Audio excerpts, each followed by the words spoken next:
Meet Sam and his family. Sam is a 10-year-old boy who was recently diagnosed with autism spectrum disorder, or ASD. For his family, this diagnosis explains Sam's detailed fascination about particular subjects and why he often struggled in social situations. However, this diagnosis didn't explain Sam's difficulties at times with his own emotions and why he often found other people's emotions confusing. These struggles that Sam is showing is difficulties with emotional regulation. Emotional regulation is an individual's ability to manage, maintain, and adapt control of emotional states. Although not a formal part of the diagnosis, research has found that the core features of ASD are significantly related to poor emotional regulation.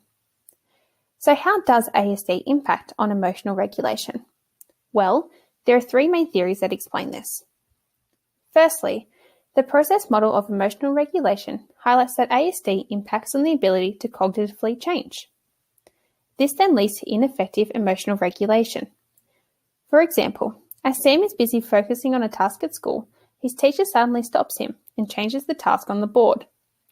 Due to the shifting of attention and appraisal of a situation being a challenge for individuals with ASD, it leads to Sam having difficulties in this situation. Additionally, as a child, Sam's parents reported that he often would avoid eye contact. From a learning point of view, this reduction of eye contact leads to a lacking of observational learning.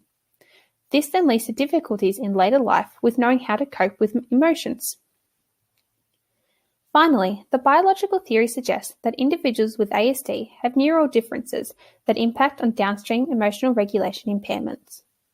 In particular, a link between the overarousal of the amygdala, which is the brain area involved in emotional regulation, and the emotional regulation difficulties seen in ASD has been found.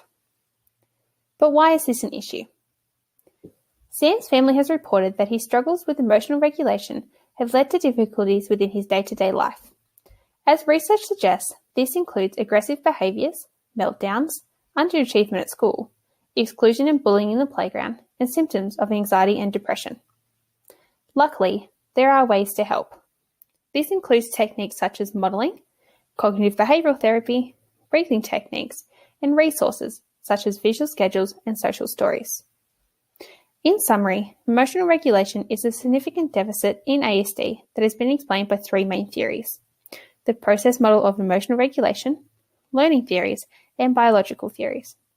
Although there are negative consequences for poor emotional regulation, there are many ways to help. For more information, please see my Wikiversity book chapter linked in the description below.